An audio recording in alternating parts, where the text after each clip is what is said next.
राधे राधे मित्रों, आज मैं फिर से आपके सामने एक कहानी लेकर के प्रस्तुत हूँ। एक गांव में एक वैद्य रहते थे। जो वैद्य थे वो बहुत सज्जन पुरुष थे। वो प्रतिदिन दुकान पर जाकर के बैठते थे। तो उनका एक नियम था कि वो जब अपना खाना खोलते थे तो उसके अंदर एक पर्ची होती थी जो उनकी पत्नी उनके लिए प्रतिदिन रखती थी, जिसमें नित्य की जो आवश्यक सामग्री हुआ करती थी वो उसमें लिख दिया करती थी। और उनका ये नियम था वैद्य का कि वो परमात्मा से ये प्रार्थना करते थे कि हे प्रभु, मुझे सिर्फ इस आवश्यकता के अनुसार ही आप आज देना। और उसके बाद जब उनकी वो ज़रूरत पूरी हो जाती थी तो वो उसके बाद फ्री में दवाइयाँ दिया करते थे। ये उनका रोज़ का नियम था। अब एक दिन उन्होंने पर्ची खोली तो उस समय उनको तारे दिखाई देने लगे, क्योंकि उस पर्ची में उनकी पत्नी ने ये लिखा हुआ था कि आज से 20 दिन बाद हमारी पुत्री का विवाह है, तो हमें उसके लिए आवश्यक सामग्री चाहिए। शादी के लिए फर्नीचर और जो भी सामग्री दान दहेज की दी जाती है वो चीज़ें चाहिए। अब वैद्य के पास तो इतना था नहीं, तो क्योंकि वो सिर्फ ज़रूरत की चीज़ें ही परमात्मा से मांगते थे और उन्हें धन्यवाद दे देते थे उनको उनकी पूर्ति के लिए। उनका ये रोज़ का नियम था और वो इकट्ठा करके वो रखते नहीं थे। अब उसके बाद जो महिला थी वो इस चीज़ से परेशान थी, तो उसने उस पर्ची में उन चीज़ को लिख दिया था। अब वो वैद्य थे जो वो परेशान हो गए कि अब मैं क्या करूं, तो उन्होंने सब कुछ परमात्मा पर छोड़ दिया और उन्होंने उस पर्ची में उस आवश्यकता के सामने लिख दिया कि ये कार्य परमात्मा का है और यही कार्य जो है वो परमात्मा ही पूरा करेंगे। अब उसके बाद वो अपनी दवाइयाँ बांटने लग गए। अब उसके बाद क्या हुआ, अचानक से एक गाड़ी उनकी सामने आकर के रुकी। चमचमाती हुई गाड़ी से कोई व्यक्ति उतरा और उनके पास आकर के बैठ गया। अब जो वैद्य थे वो इतनी अच्छी दवाइयाँ देते थे कि उनसे बड़े बड़े लोग भी दवाइयाँ लेने आते थे। तो ये रोज़ का काम था कि कोई भी गाड़ी आती थी और उससे कोई भी व्यक्ति आता था तो वो दवाई लेकर चला जाता था। अब वो व्यक्ति बैठा हुआ था सूट वगैरह पहन कर के अच्छे से। तो उस व्यक्ति ने अचानक से वैद्य जी को नमस्कार किया और उनसे कहा कि आप मुझे नहीं जानते होंगे लेकिन मैं आपको अच्छे से जानता हूँ।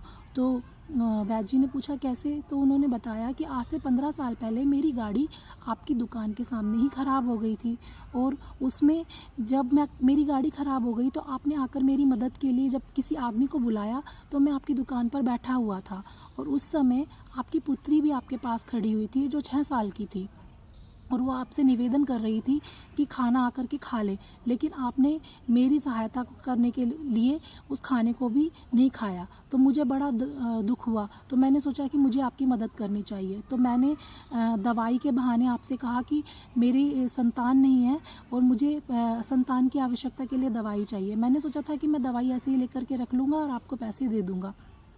आप दवाई बनाने लगे, आपने 2 पुड़िया बनाई, एक में मेरी पत्नी के लिए दवाई रखी, एक में मेरे लिए दवाई रखी।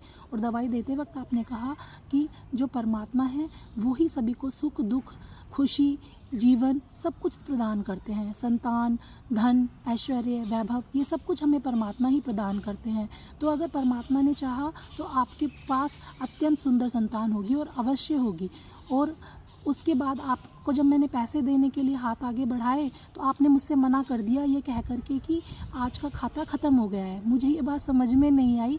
तो एक व्यक्ति वहाँ उसी समय आया, तब उसने मुझे बताया कि आपका ये नियम है कि जब आपकी दैनिक सामग्री की आवश्यकताएं पूरी हो जाती हैं तो आप खाता बंद कर देते हैं, अर्थात आप उसके बाद पैसे नहीं लेते, आप फ्री में दवाइयाँ देते हैं।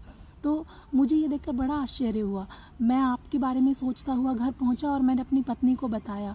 तो मेरी पत्नी ने मुझसे कहा कि वो मनुष्य नहीं है, वो देवता है और उनकी दवाइयों से अवश्य हमें संतान होगी। और उसके बाद मैं इंग्लैंड चला गया और मैं आपकी दवाइयाँ लेता रहा। तो उसकी कुछ तुरंत बाद मेरे पास 2 सुंदर संतानें उत्पन्न हुई जो आज फूल के रूप में मेरे घर में हैं। तो उसने कहा कि लेकिन उसके बाद जब भी आज मैं आया हूँ यहाँ पर इंडिया में वापस, क्योंकि मेरी भांजी की शादी है और मैं भांजी के लिए जब भी कोई सामान खरीद रहा था तो पता नहीं क्यों आपकी जो लड़की थी उसका चेहरा मेरे सामने आ जाता और जब मैं अपनी भांजी के लिए कोई सामान खरीदता तो मैं उसके लिए भी दूसरा सामान वैसा ही खरीद लेता। तो मुझे पता है कि आप उसको नहीं स्वीकार करेंगे, पर मेरा आपसे निवेदन है कि मैंने बहुत ही मन से उस सामान को उसके लिए ख़रीदा है, क्योंकि जैसे मैं अपनी भांजी के लिए भात दिया है वैसे ही मैं आपकी पुत्री के लिए भी भात देना चाहता हूँ। ये मेरी एक आपसे अनुरोध है। तो जो वैद्य जी थे वो सुन कर के अत्यंत अचंभित हो गए, क्योंकि आज की पर्ची में उन्होंने ये शब्द क्लियर लिखे हुए थे कि ये परमात्मा का कार्य है तो परमात्मा स्वयं इसकी व्यवस्था करेंगे। तो उन्होंने वो पर्ची निकाली और उस व्यक्ति के हाथ में पकड़ा दी। उस व्यक्ति ने जब पर्ची खोली तो वो भी अचंभित रह गया कि परमात्मा को कैसे पता कि अब वैद्य जी को इस चीज़ की ज़रूरत थी, जो पत्नी ने लिखी है उस बात के बारे में परमात्मा ने पहले से ही विचार कर लिया था।